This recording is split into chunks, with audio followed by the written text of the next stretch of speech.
Un saludo a ustedes jóvenes de esta materia C2203, paralelo a resistencia de materiales 2, en el avance de este capítulo, ahora ya al inicio mejor del capítulo 8, núcleo central. Habíamos dicho anteriormente de que el capítulo 6, flexión oblicua, el 7, flexión compuesta del núcleo central, van a tener ciertas relaciones. Dije, ¿no? Y aquí estamos empezando hoy día con el núcleo central. Generalidades de la flexión compuesta del capítulo 7, jóvenes. Esta es una sección, ¿no? Con ejes que nos vamos, por decir algo, ejes arbitrarios que pasan por el centro de gravedad. Entonces, esta carga N puede ser una carga de compresión, digamos, o resultante de varias cargas. Ya están representando a varias cargas. Ya hemos visto en flexión compuesta. Distante del eje Y, Z sub N, del eje Z y E sub N. Entonces, si es esa su situación, posiblemente el eje neutro pase por el cuadrante, normalmente mejor, pasa por el cuadrante opuesto de la sección, casi siempre, no necesariamente, ¿no? El eje neutro, e intersecta en los puntos Z sub 0 y E sub 0 de los ejes Z y E, correspondientemente. Entonces aquí se tiene puntos más alejados, B y C, digamos, del eje neutro en la propia sección. Aquí tensión en C, tensión en B, podría ser uno de ellos máxima de compresión y otra máxima de tracción. Un elemento diferencial del área, digamos. Cualquier puntito de la sección que estamos considerando. Según la flexión compuesta del análisis general, esta es la ecuación de tensiones que bien conocemos, ¿no? Esa es la ecuación de tensiones.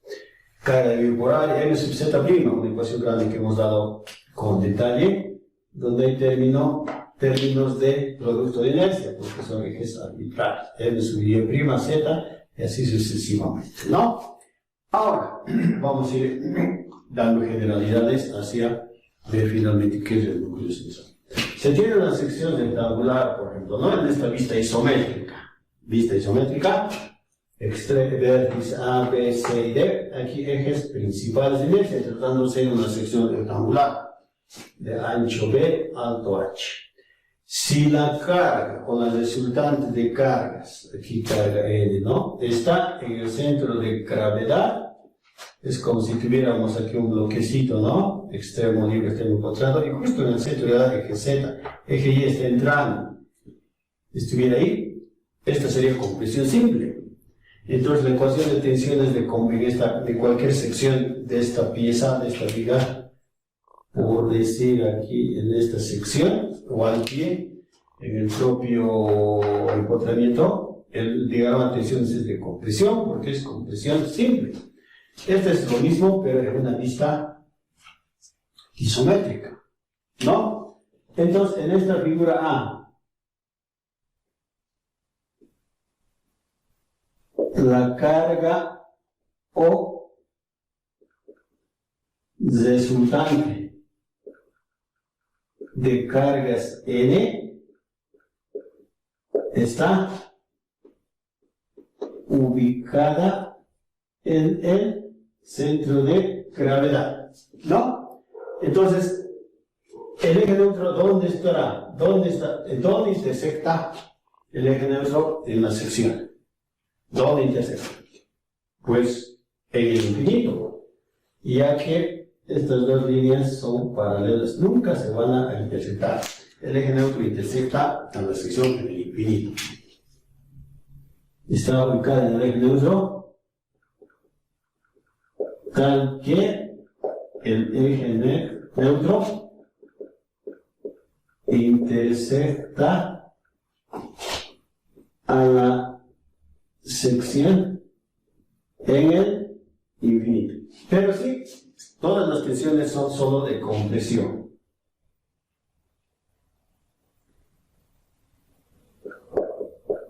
Pero las tensiones son solo de compresión. como estamos viendo, es compresión simple. Otra situación, jóvenes. Por ejemplo, esa carga N se ha desplazado por cierta distancia, cierta posición que vamos a calcular más adelante, Z sub N y S sub N.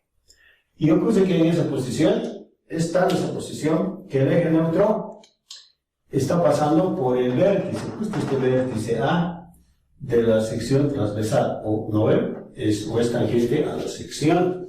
Este es el eje neutro. En tal caso, el diagrama de tensiones, o las tensiones que se provocan solo son de compresión, en esta forma, en esta lista, 3 dimensiones. Sería algo así como este. Del centro de gravedad, eje Z, a cierta distancia la carga N2. Entonces provoca este N2, ¿no? Este tipo de diagrama. ¿Y qué ocurre? ¿Dónde pasa el eje neutro? Como aquí, justo está en ese puntito, ¿no? En ese puntito. Entonces, este es el caso de la figura A. El de la figura A. Este sería el de la figura B. ¿Qué estamos indicando? En esta figura C, la carga o resultante N está ubicada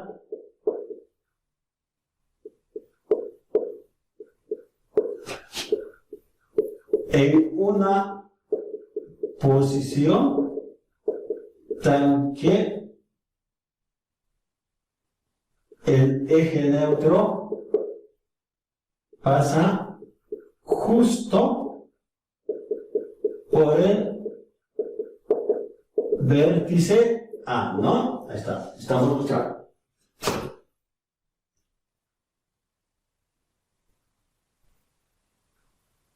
Y las tensiones son solo de compresión. Todas las tensiones son solo de compresión, ¿no? Como se puede observar. Esta es otra situación, otra vez la misma sección. Resulta que la carga N está más alejada, digamos por ahí. Ahí está la carga N. Ya, distante del eje Y, Z sub N, del eje Z y S sub N. Pero es su posición tal que provoca que el eje neutro atraviese la sección, está atravesando la sección transversal de la pieza, ¿no? Este eje neutro. Entonces, se tiene efectos combinados. Se tiene tensiones de compresión y de tracción. Entonces, podría ser esta situación. Está más elevado el eje neutro, el N, con carga o resultante de cargas N, del centro de gravedad. Esta es una lista en 2 dimensiones. Y entonces, aquí está el efecto combinado de tensiones de compresión y de tracción. Entonces, el eje neutro, justamente, ahí está, atravesando la sección. Este sería el caso de la situación de la figura vista en 2 dimensiones. No, eso es lo que vamos a anotar.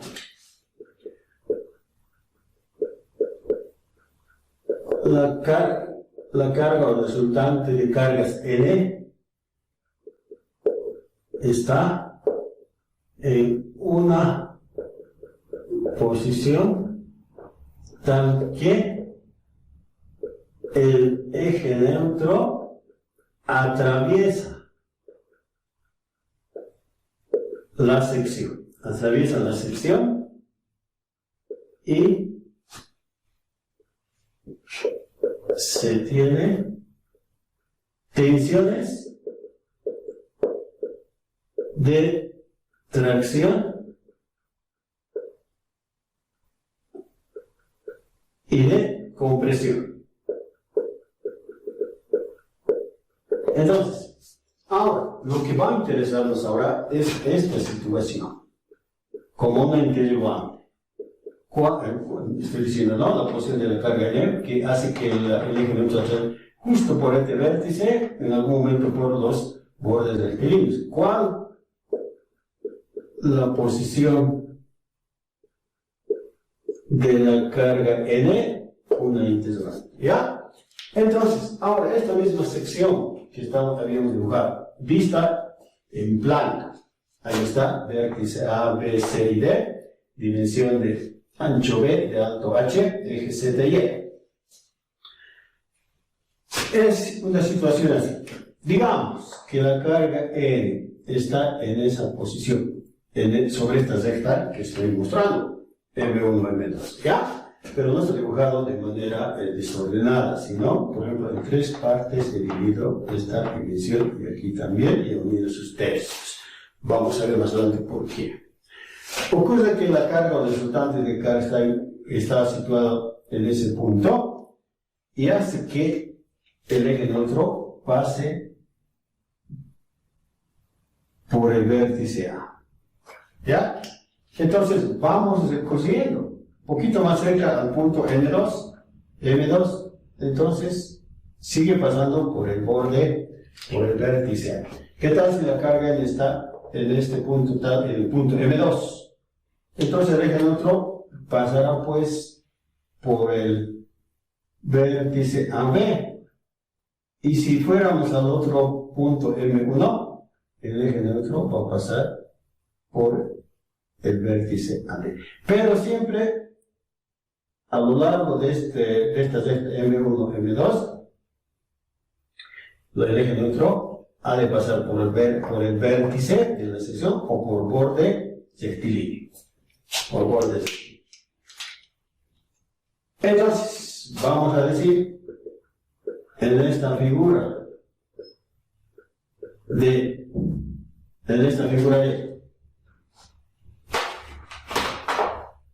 ¿qué estamos observando? La recta M1, M2 es el lugar geométrico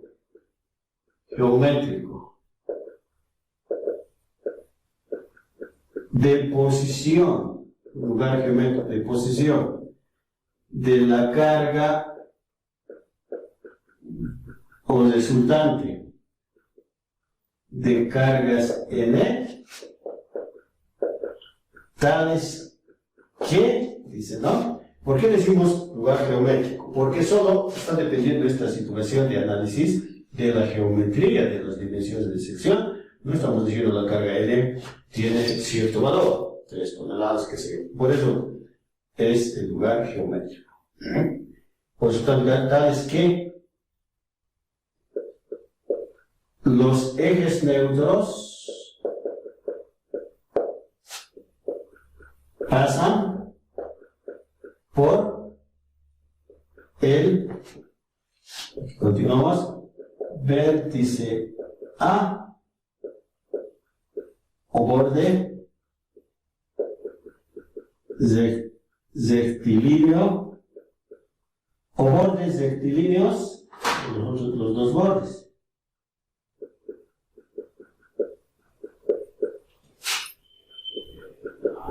AB y AD. Entonces, eso está ocurriendo para esta posición de carga o resultante de carga C.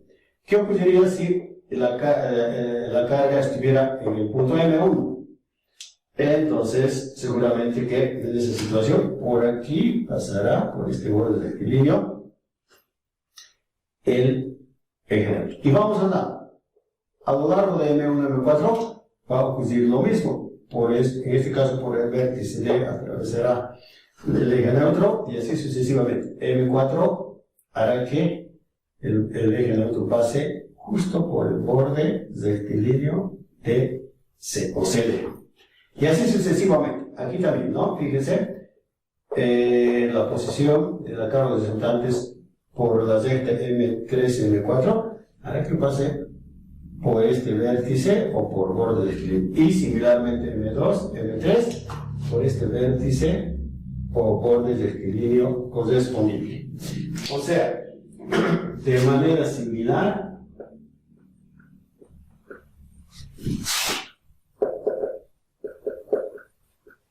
De manera similar, en las rectas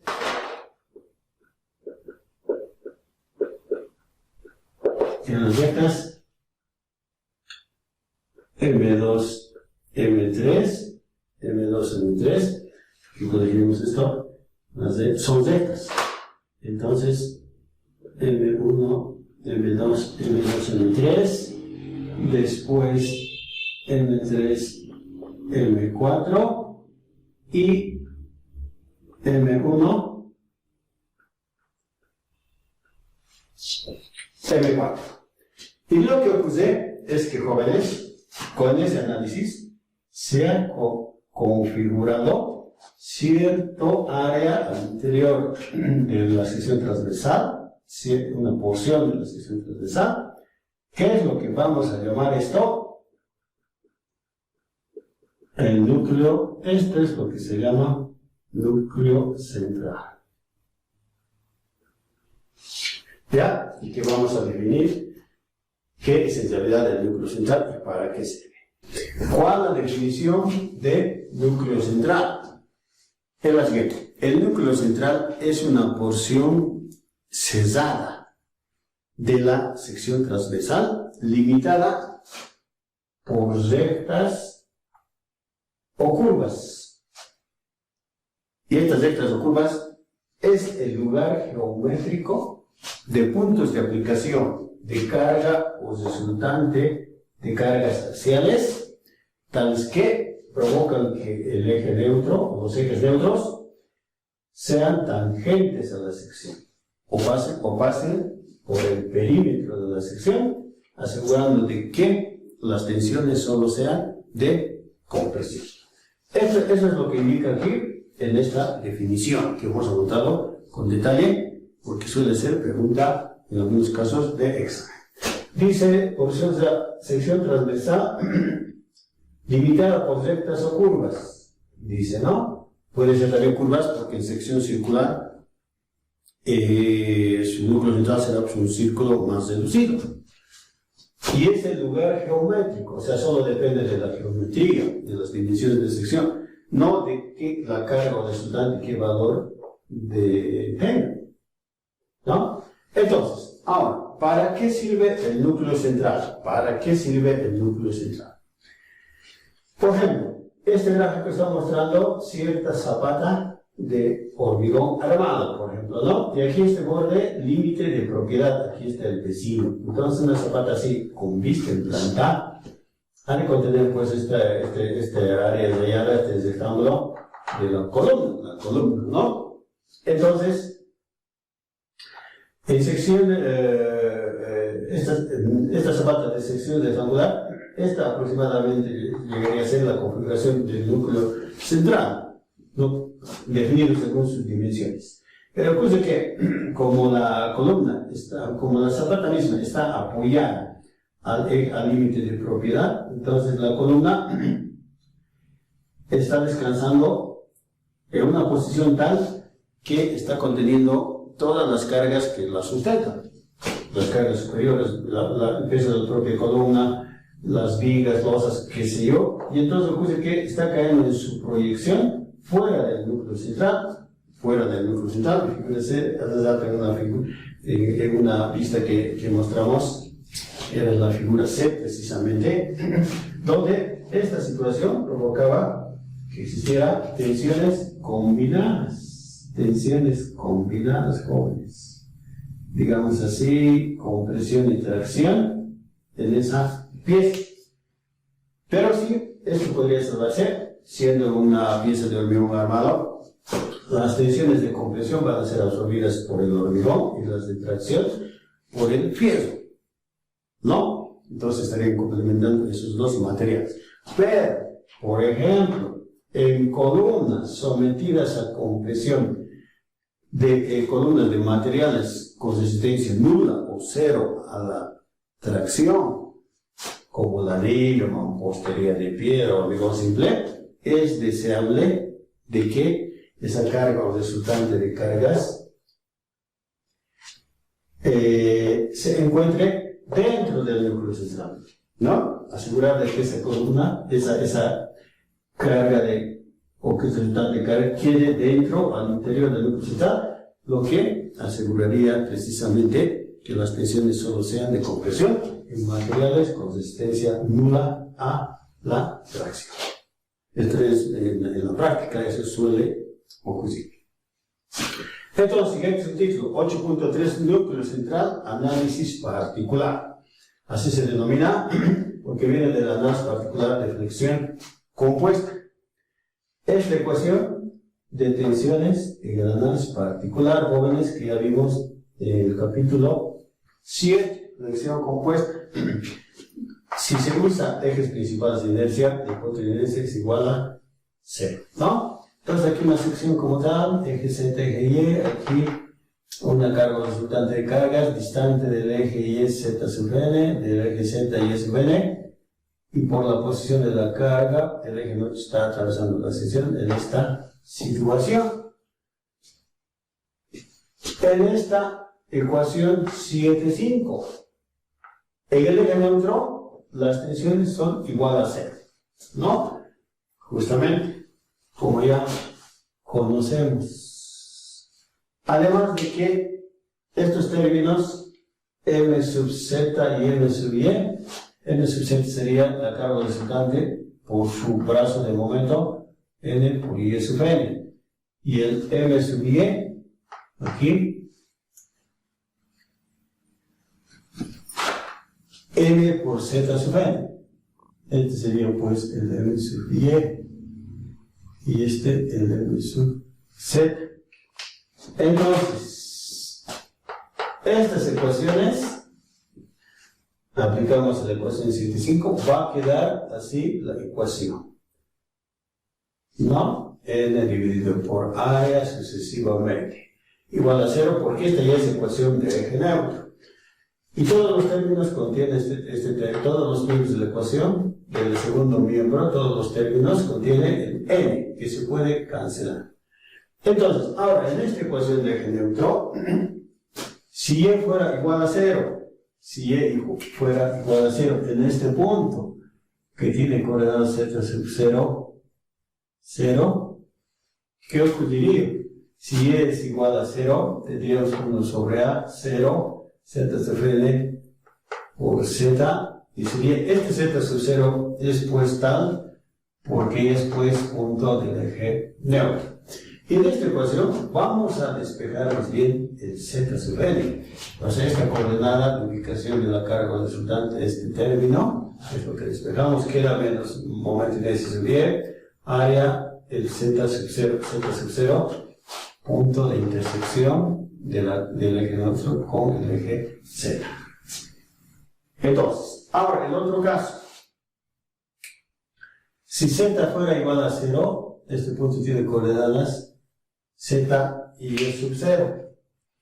Entonces, z fuera igual a 0, este término se hace 0. Esto es aquí, lo que queda, despejamos el y sub n. La otra coordenada de carga es resultante de carga es n. ¿No? Momento de y sub z, área y sub 0. Ecuación 8.2. Estas dos ecuaciones entonces permiten determinar coordenadas de carga o resultante de cargas n, con lo que vamos a poder configurar el núcleo central. Aquí momentos de inercia, área, z sub 0 sería punto de intersección del eje neutro con el eje z, y y sub 0, intersección del eje neutro con el eje y. Vamos a ver de qué manera se aplica esto para determinar la configuración del eje del núcleo central. Problema 8.1. Determinar la configuración del núcleo central de una sección rectangular. ¿Ya? Entonces, ¿qué es lo que primero vamos a hacer? ¿Qué es lo que vamos a hacer primero? Digamos así, de solución. Este problema es de núcleo central. Comprensión del problema, así mismo se declara en el enunciado, ¿no? Entonces, primero, como este es el enunciado, nos buscábamos desde el inicio, ahora sí se siente en la resolución, vamos a por ejemplo, denominar este vértice A, este B, este C, este D. Lo primero que se hace es determinar cuál es el centro de gravedad. Una vez que tenemos el centro de gravedad,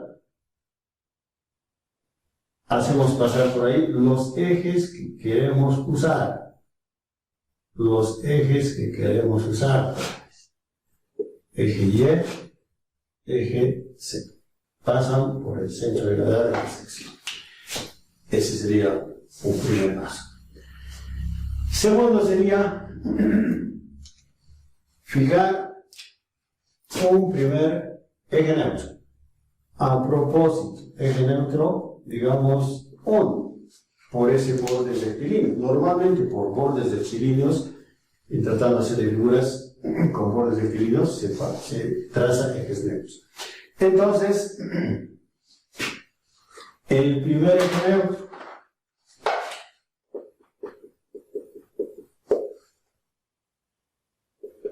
eje neutro 1. Ese eje neutro 1, ¿cómo vamos a determinar? A partir de ese eje neutro 1, ¿cómo vamos a determinar cierto punto del núcleo central? Con estas ecuaciones, la 8.1 y la 8. ¿Qué vamos a requerir? Momento de inercia, área, z sub 0 en esta primera. Z sub 0 necesitamos. O sea, vamos a hacer uso entonces de la ecuación 8.1 z sub n menos momento de inercia sub y, área z sub 0 necesitamos. ¿Qué llega a ser el z sub 0? El z sub 0 es, como decíamos aquí, punto de intersección del eje neutro con el eje z. Este eje neutro 1, el primero que estamos hablando, ¿dónde intersecta al eje z? Nunca, porque ambos son rectas, son paralelos. Ambas dos rectas paralelas, entonces esto es infinito, ¿no? Y aquí es igual su y sub 0. ¿Dónde intersecta el eje neutro 1 al eje y? A h medios. H medios.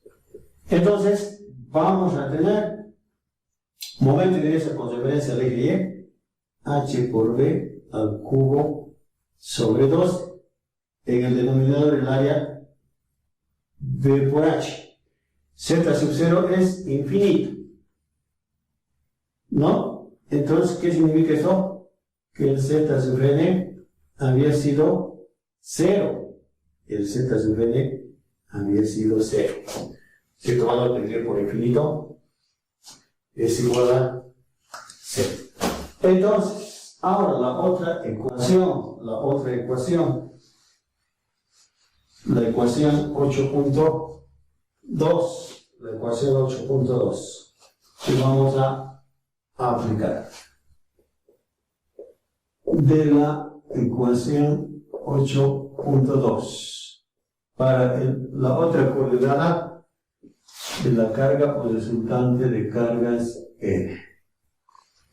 ¿Qué dice? Momento de inercia sub z, área y es sub 0. Ahí está. El y sub 0 es h medios. Entonces, aquí sería igual a esto.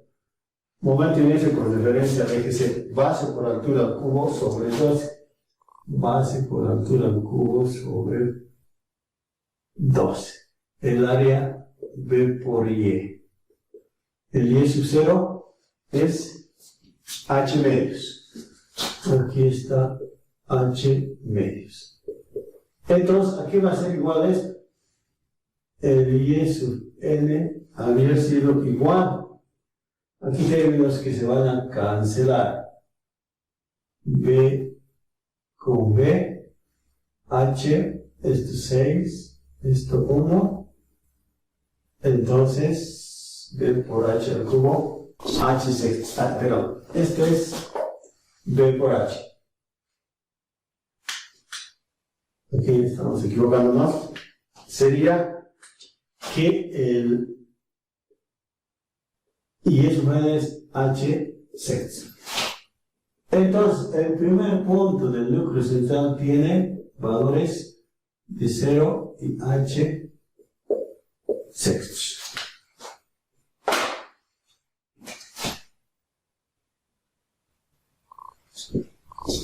Ese es un primer punto que podríamos reproducirlo en la gráfica.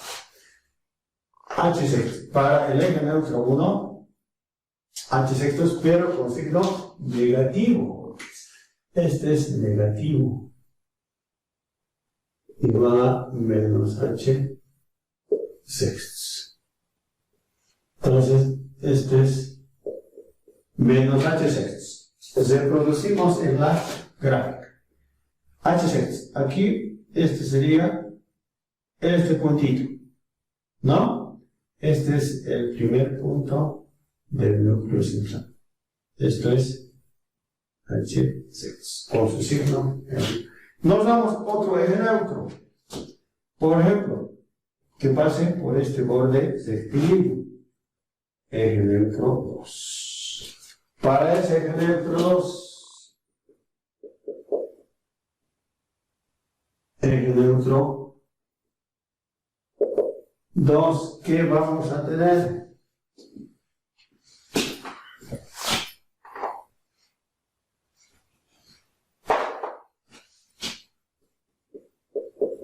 Eje neutro 2. Necesitamos su z sub 0 y su y sub 0.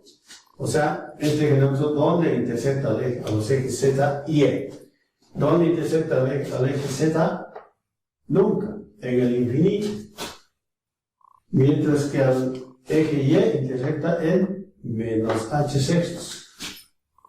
Menos h, perdón, h medios. Entonces, de la ecuación 8.1 vamos a tener z sub n igual menos i sub y área z sub 0. Y esto va a ser 0. ¿No? Z sub n igual a 0 porque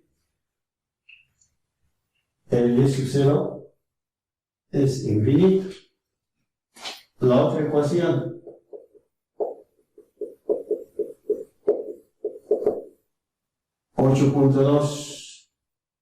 momento de inercia sub z, área y sub 0. El y sub z, momento de inercia, b por h al cubo sobre 12, b por h. En el denominador tenemos menos h medios. Entonces, el y sub n, aquí, con signo positivo, ¿no? Con signo positivo. Ha de ser h sextos. H sextos. Entonces, el segundo punto del núcleo central. El segundo punto del núcleo central tendría que ser igual. En números romanos, 0, h sextos.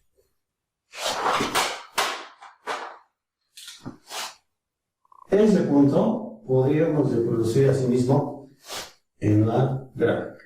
Ahí está, ¿no? Aquí estuviera el 2. Está bien distante, h sextos. Nos damos otro eje neutro, por ejemplo, por este borde rectilíneo. Eje neutro 3, eje neutro 3, ¿no? Ese eje neutro 3.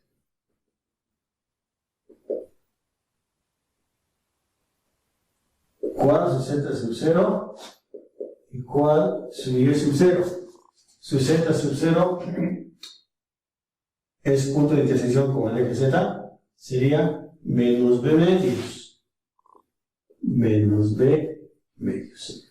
¿Cuál su y sub 0? ¿Dónde intersecta este eje neutro al eje y? Nunca, porque son rectas paralelas entre sí.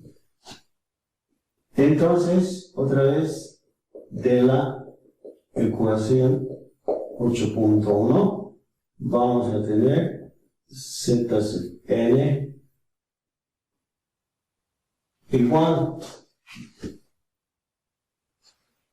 Esta es la ecuación de ecuación 8.1, z sub 0. Entonces vamos a tener momento de inercia, área z sub 0 igual menos, por momento de inercia con transferencia de y, h por b al cubo sobre 2, el área b por h, el z sub 0 es menos b medios. Entonces el z sub n llegará a ser, siendo que aquí términos que se cancelan, ya, ha de ser b sextos. Entonces, este valor es coordenada de carga o resultante de carga es n para el eje neutro,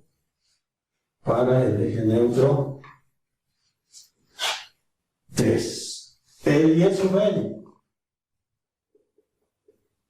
Otra vez ahora de la ecuación 8.2. El y sub n.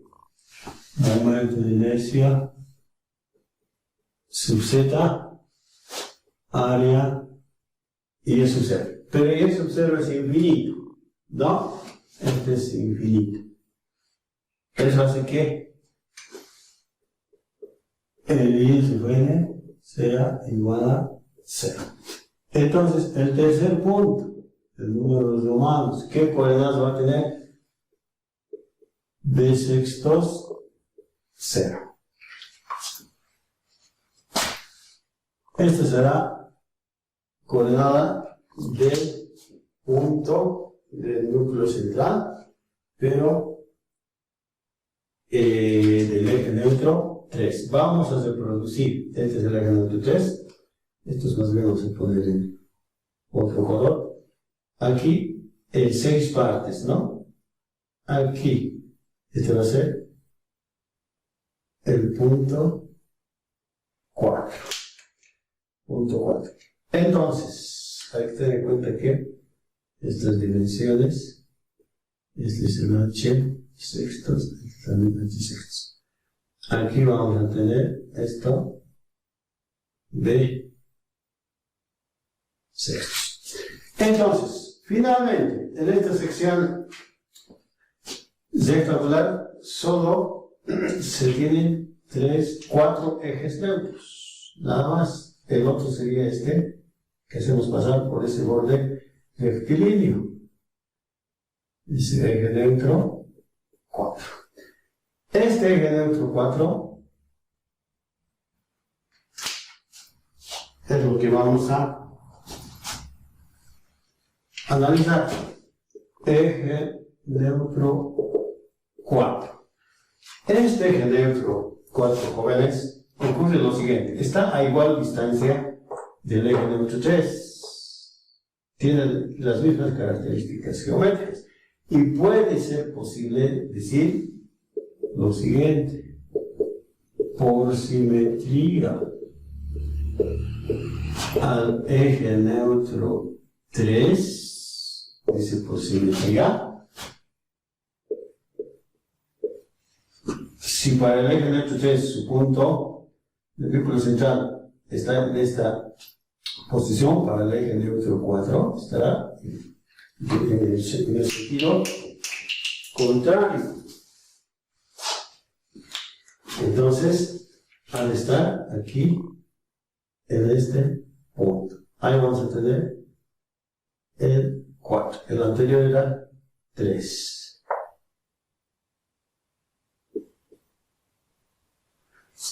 Entonces, su punto 4 del eje neutro 3 será menos b sextos 0. Pero eso estamos diciendo por simetría. Hacemos eso si estamos seguros de esa situación.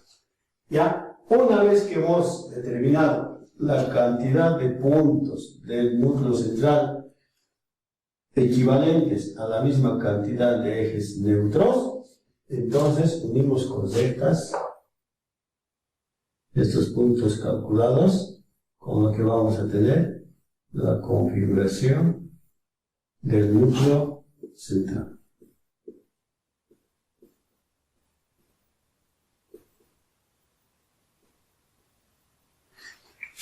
¿No?